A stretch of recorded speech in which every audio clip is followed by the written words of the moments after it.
আহা কি আনন্দ, আহা কি আনন্দ, আকাশে সূর্য নিচে মাটি, আহা কি আনন্দ, আহা কি আনন্দ। আরে ও গোপাল দাদা, গোপাল দাদা, এই সকাল সকাল কে আবার পিছু ডাকলো? আরে আমি গো আমি। আমি তো আমি নামে কাউকে চিনি না। আর তুমি একটু পেছন ফিরে তাকাও তো। আমি তো সামনে যাচ্ছি, পেছনে তাকাবো কেন? ঠিক আছে, তাহলে আমি তোমার সামনে আসছি।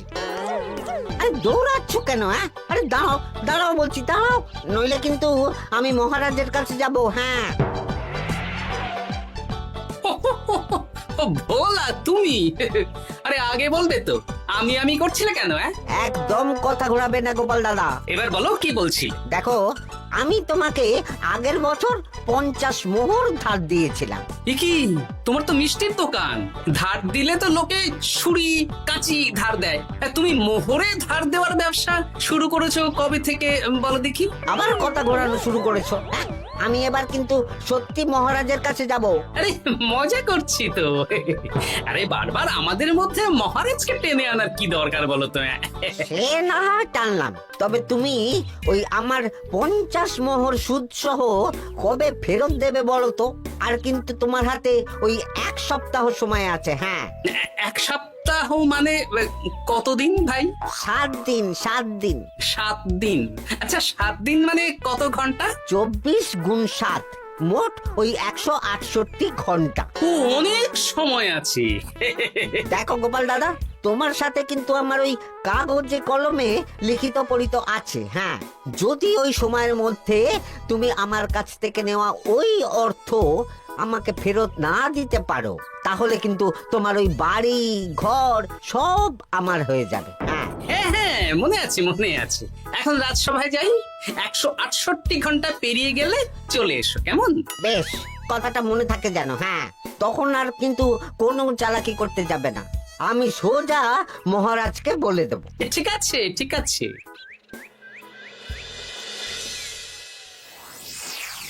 দেখুন মহারাজ, নিজের চোখেই দেখুন, সবাই হাজির, শুধু গোপাল ধা। সত্যি গোপাল ইদানিং আবার দেরি করে আসা শুরু করেছে। ওকে আচ্ছা করে ধোলাই দিন, তাহলেই চলে আসবে। কাজের কাজ তো কিছু করে না, শুধু বসে থাকে, তাতেও এই। যা বলেছেন মন্ত্রী মশাই। আমার মতে গোপালকে রাজসভাতেই বেঁধে রাখুন, তাহলে আর বাড়িতে যেতেও হবে না, আর দেরি করে আসবেও না। রোজ রোজ গোপাল করে রাজসভায় আসতে দেরি, তাই এবার তার পায়ে পড়াতে হবে বেড়ি। এই তো মহারাজ চলে এসেছি। আর বলবেন না, রাস্তায় ভোলা ময়রা চেপে ধরছিল। থাক, আর অজুহাত দিতে হবে না। নেহাত ভাগ্যের জোরে এই রাজসভার চাকরিটা পেয়েছিল। হ্যাঁ, মহারাজ ভালো মানুষ, তাই তোমাকে পুষছেন। আচ্ছা আপনি কি বলতে চাইছেন কি?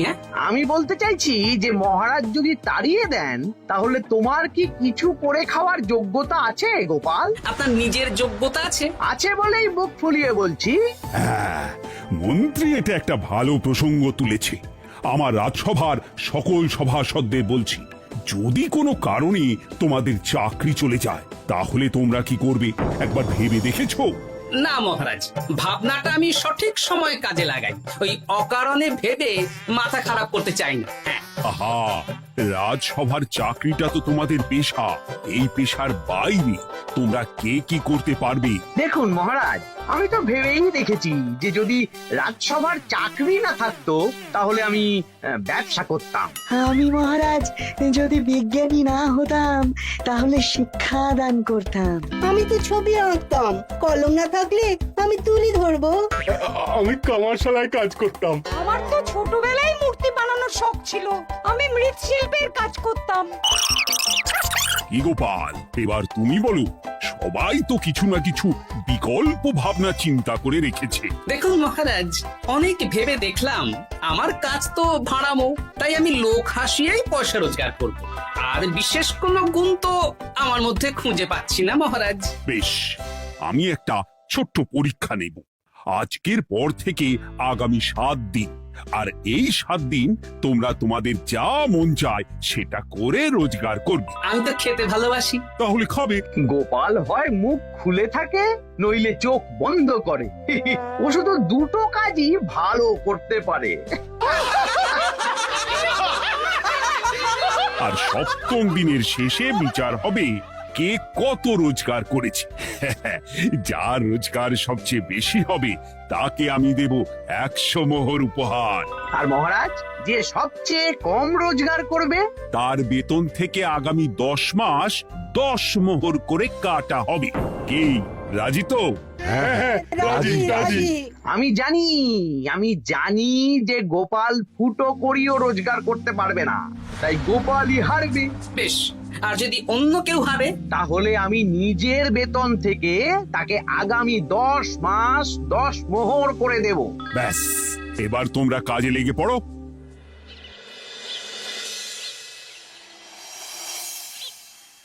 এ কি গিন্নি, আজকেও নিরামিষ? হ্যাঁ, আজকেও নিরামিষ খেতে হয়। হ্যাঁ, রোজই তো কিছু না কিছু একটা লেগে আছে তোমার। আমাদের পুরো শরীরটাই তো আমিষ। হ্যাঁ, তাহলে আমিষ খেতে বাধা কিসের বলো দেখি?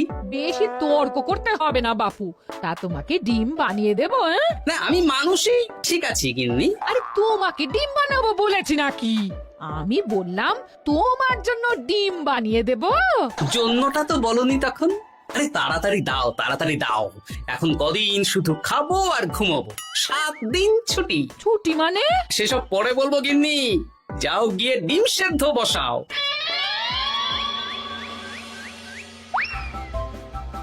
আরে করছোটা কি? বাড়িতে যা মোহর আছে সব তুলে কোথায় নিয়ে যাচ্ছ? আড়ত বাজারে। কেন কেন? তুমি আড়তে গিয়ে কি করবে? আড়তটাই কিনে নেব। কেন? তাহলে খোলা বাজারের সব ব্যবসায়ী আমার কাছে আসতে বাধ্য হবে, আর আমি ভালো মুনাফা রেখে সব বিক্রি করব। কি রাজবাড়ি সুখে চাকরি ছেড়ে দিলে নাকি? না না না, এখন 1 সপ্তাহ ব্যবসা করে মহারাজের কাছে আমার যোগ্যতা প্রমাণ করব। সব পরে বুঝিয়ে বলবো। হ্যাঁ, আমি আপনাকে সব শিখিয়ে দেব। তাহলে ভাই ওই আগামীকাল সকাল থেকে কাজে লেগে পড়বো, কেমন? তাহলে বুঝতে পারলেন তো যে কি করতে হবে? হ্যাঁ হ্যাঁ জমিদার মশাই, কবিতা লেখা যেমন আমার পেশা, তেমনি চিত্রশিল্প আমার নেশা। তাহলে তো আর কোনো চিন্তাই নেই। আশা করি খুব সুন্দর ছবি আঁকবেন। আপনি 1 সপ্তাহ পর এই মন্দির চিনতেই পারবেন না। এই নিন আপনার জন্য 50 মোহর অগ্রিম। মন্দিরের চিত্রকলা শেষ হয়ে গেলে আরো 50 মোহর দেব, ঠিক আছে? বেশ।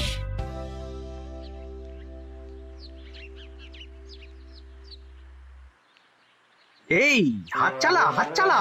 হাত পা সবই তো চালাচ্ছি মন্ত্রী মশাই। আপনি এত শাকসবজি আনাজ দিয়ে করবেনটা কি? আমি এখন 7 দিন কৃষ্ণনগরের বাজার নিয়ন্ত্রণ করব, তাই সব জিনিসপত্র আড়ত থেকে আমি নিজেই কিনে নিয়েছি। এবার সাধারণ বাজারের দোকানদাররা আপনার কাছে আসবে। কাল সকাল থেকে শুধু মোহর গুনবো।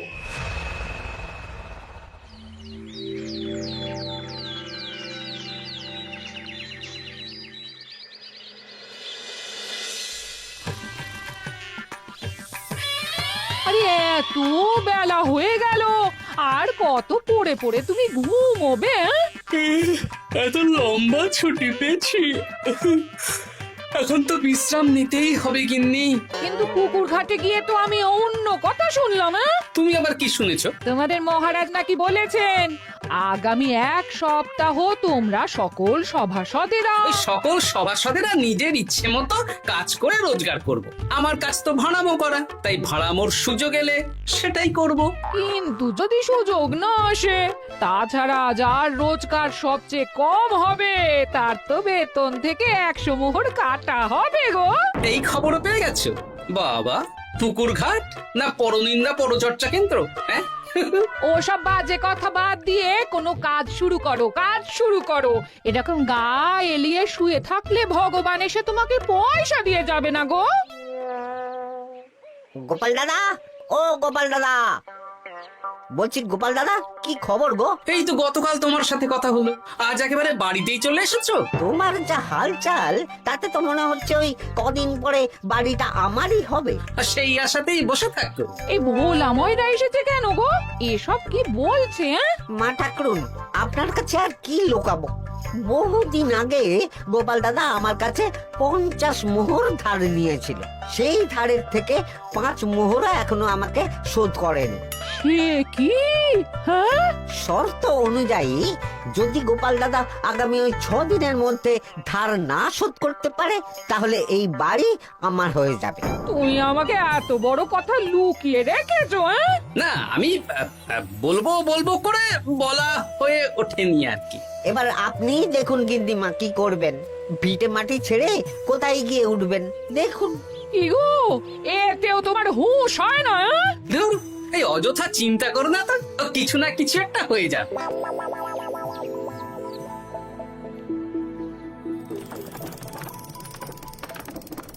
বাবা পণ্ডিত মশাই, আপনি তো এর মধ্যেই কাজ শিখে গেছেন। আমি তো ছোট থেকেই মাটির পুতুল বানাতে ভালোবাসতাম। বিভিন্ন দেবদেবীর মূর্তি নিজেই বানাতাম, তারপর পুজো করতাম। আমার পরম সৌভাগ্য আপনার মতন পণ্ডিত মানুষ আমার কুমোর শালায় কাজ করছেন। কোনো কাজে তো ছোট নয়। সত্যি সভাকবি মশাই, আপনার তুলিতে জাদু আছে। কি সুন্দর কারুকার্য। সবই আমার মা বাবার দান। আমার বাবা খুব বড় চিত্রশিল্পী ছিলেন, উনি হাতে ধরে আমাকে ছবি আঁকা শিখিয়েছেন। বাহ বাহ বাবা।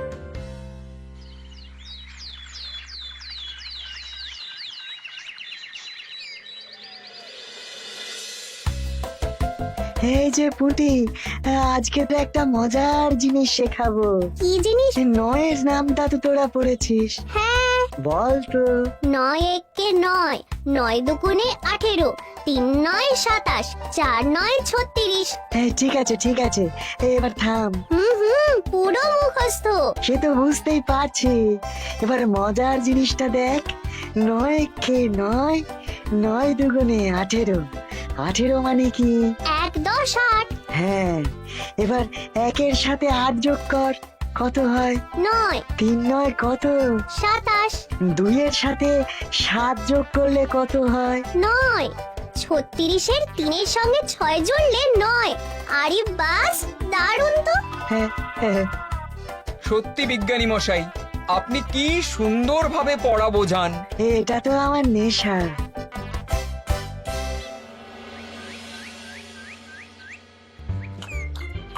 বলছি, তুমি তো দিব্যি বাড়িতে বসেই আছো। হ্যাঁ, কিছুই তো করছো না। সত্যি বলো তো, তুমি ভাড়ামো ছাড়া আর কি কিছু করতে পারো? হ্যাঁ, এই আদেশ করতে পারি। গেনি একটু তরকারি দাও তো, জলের ঘটিটা দাও না। যত সব। আচ্ছা, সত্যি তো ভাঁড় না হলে আমি কি হতাম? আমি কুমোর হতাম। মাটির কাজ শুনেছি খুব সোজা। যাই, কুমোর পাড়া যাই।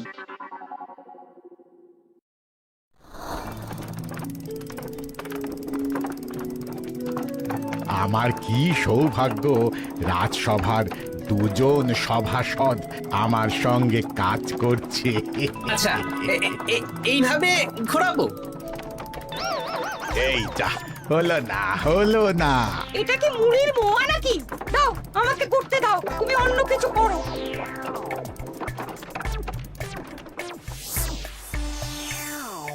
বলো গোপাল দাদা, কি দেবো? মুড়ির মোয়া, তিলের নাড়ু? আমি কিনবো না গো, বানাবো। হ্যাঁ, কি বানাবে? ওই মুড়ির মোয়া। কদিনের জন্য আমার একটা কাজ দরকার, বুঝলে? তা বেশ, তাহলে এসো, এই পিছনেই আমার কারখানা। গুড় মুড়ি সব রাখা আছে, বানাও। এই দেখো, এই যে গুড়ের হাঁড়ি আর ওই যে মুড়ির বস্তা, এবারে বানাও। বেশ, আমি তবে সামনে দোকানটা সামলাই।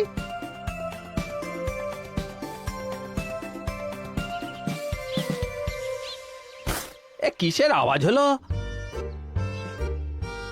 আরে আরে আরে, এ কি করলে গোপাল দাদা?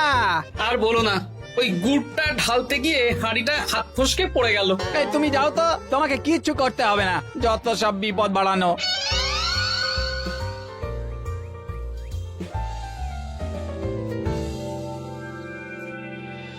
তোমার দ্বারা কিছুই হবে না। হ্যাঁ, সত্যি তো, আমার দ্বারা যে কিছুই হবে না গিন্নি। তাহলে তুমি করবেটা কি? এমন করে বলো না গিন্নি, সবারই খারাপ সময় যায়। আর খারাপ ভালো, যে সামান্য মুড়ির মোয়া বানাতে পারে না তার মুখে এসব মানায় না, মানায় না। এদিকে বাজারে সবজির দাম হু হু করে বেড়ে গেছে। হ্যাঁ? তাই নাকি? বলি তুমি জানবে কি করে? কদিন তো শুয়ে বসে আছো, আমি তো বাজার দোকান করি। মন্ত্রী মশাই এখন আড়ত সামলাচ্ছেন আর সাধারণ বিক্রেতাদের চড়া দামে বিক্রি করছেন। হ্যাঁ, ও বেটা জীবনে শোধরাবে না। উনি তো তাও ছলে বলে রোজগার করছেন গো। আর তাছাড়া অনেকে পথে গান শুনিয়েও রোজগার করেন, সেটাও তো তুমি পারবে না। হ্যাঁ, এই তো পেয়েছি। 6 দিনের মাথায় তো রাজসভায় একটা বৈঠক হবে, সেদিনই আসল মজা জমবে। কিসের মজা গো? হ্যাঁ, সেটা সেদিনই বুঝতে পারবে।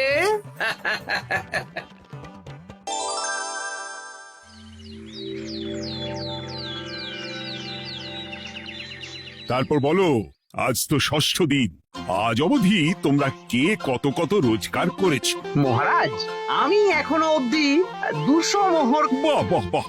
আমি মহারাজ 15 মোহর। হ্যাঁ, আমি 5 মোহর। বিভিন্ন বাড়িতে বাচ্চাদের পড়াচ্ছি, শিক্ষাদান করছি দিনরাত। সেনাপতি, আমি 10 মোহর পেয়েছি, আরো পাবো। আমি 50 মোহর অগ্রিম পেয়েছি, আরো পাবো আগামীকাল। বাহ বাহ বাহ! সবাই তো ভালোই রোজগার করেছো। আর গোপাল, তুমি বলো। মহারাজ, আমি এখনো অবধি কোনো রোজগার শুরু করিনি। আমি আগেই বলেছিলাম গোপাল একটা কানা করিও রোজগার করতে পারবে না। আসলে মহারাজ, আমি আজ সকালেই আমার প্রতিভা খুঁজে পেলাম। তোমার আবার কি প্রতিভা? আমি ভালো গান গাইতে পারি মহারাজ। আমার ছোট্টবেলার ইচ্ছে ছিল আমি রুদ্ধদ্বার সভা করব, গান গাইবো, আর দর্শক বা শ্রোতারা আমার গান শুনে আমাকে পয়সা দেবে। বাহ বাহ বাহ! তা শোনালে না কেন? আমি চাই আপনারা সবাই আমার বাড়িতে আসুন, আমার গান শুনুন। এই না না না না না, তোমার গান শুনে অর্থ ব্যয় করতে পারবো না গোপাল। যদি শোনাতে হয় তো বিনামূল্যে শোনাও। তুমি ভেবেছো কায়দা করে গান শুনিয়ে রোজগার করবে? সেসব চালাকি কিন্তু চলবে না। না মহারাজ, আমার গান শুনতে আসার জন্য একটা কানা করিও খরচ করতে হবে না। আমি বিনা পারিশ্রমিকে গান শোনাবো। বেশ, তাহলে কবে শোনাবে বলো?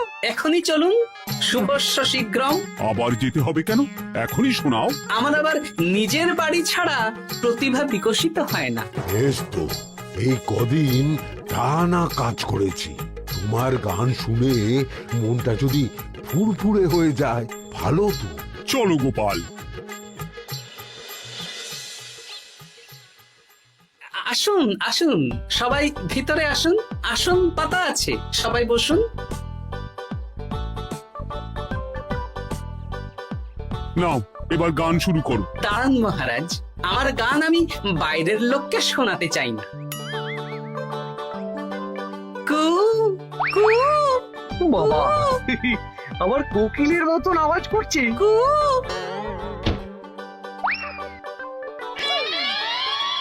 নাও নাও, শুরু করো।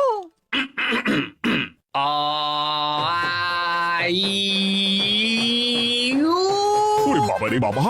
আরে এত চিৎকার করছো কেন? থামো থামো থামো! এটা ভালো লাগছে না? অন্য গান শোনাচ্ছি তাহলে। আকাশে মেঘে বাতাসে বায়ু, জ্যোতিষী বলেছে আমার 100 বছর আয়ু। আরে থামো থামো! আরে কান ঝালাপালা হয়ে গেল। না, থামতে আমি পারবো না, গান শুনতেই হবে। ওরে ওরে বাবা রে বাবা, এই কানে তালা লেগে গেল, আমি পালাই। পালাতে পারবেন না, বাইরেও তালা দেওয়া আছে। বাইরে তালা খুলতে বলো। বাইরে বেরোতে হলে প্রত্যেককে 100 মোহর দিতে হবে। আমরা তো আগেই বলে দিয়েছি, তোমার গান শোনার জন্য কোনো পয়সা দিতে পারবো না। এটা তো গান শোনার জন্যে নয়, বাইরে যাওয়ার জন্যে। আমার গান শুনতে আসার জন্যে কোনো অর্থ লাগে না। গান শুনে বাইরে বেরোতে গেলে অর্থ লাগবে, জনপ্রতি 100 মোহর মাত্র। কি জ্বালাতন! হয় দিন, নইলে আবার শুরু করছি। মশাই থামো থামো। আপনারা কি সবাই দেবেন না এখানেই থাকবেন? এই আমার কাছে এখন 50 মতন মোহর আছে। আমার কাছে 5 মোহর আছে। সে আমি লোক পাঠাচ্ছি আপনাদের সবার বাড়িতে, পুরো অর্থ পাবো, তারপর সবাইকে ছাড়বো। আচ্ছা, এটা কি ঠিক করলে গোপাল? দেখুন মহারাজ, আমি কথা নিয়ে খেলি। সব সভাসদেরা 6 দিন খেটে যা না রোজগার করেছে, আমি শুধু বুদ্ধির জোরে আর ভাড়ামো করে ঘন্টা খানিকের মধ্যে তার থেকে বেশি রোজগার করে নিলাম। যদিও এখনো একদিন সময় আছে। সত্যি গোপাল, তোমার বুদ্ধির জবাব নেই। মন্ত্রী মশাই, যে সবচেয়ে কম রোজগার করবে আপনাকে কিন্তু তাকে আগামী 10 মাস 10 মোহর করে দিতে হবে। হ্যাঁ নয় হ্যাঁ, এরকমই তো তুমি মুখ বড় করে বলেছিলে। গিন্নি কই গো, ভোলাকে ডেকে আনো, ওর ধার আজকেই শোধ করে দেব। হ্যাঁ যাচ্ছি। হ্যাঁ, আমরাও যাচ্ছি। গোপাল, কালকে রাজসভায় এসে তোমার পুরস্কারের অর্থটাও নিয়ে যেও। সে তো নিশ্চয়ই।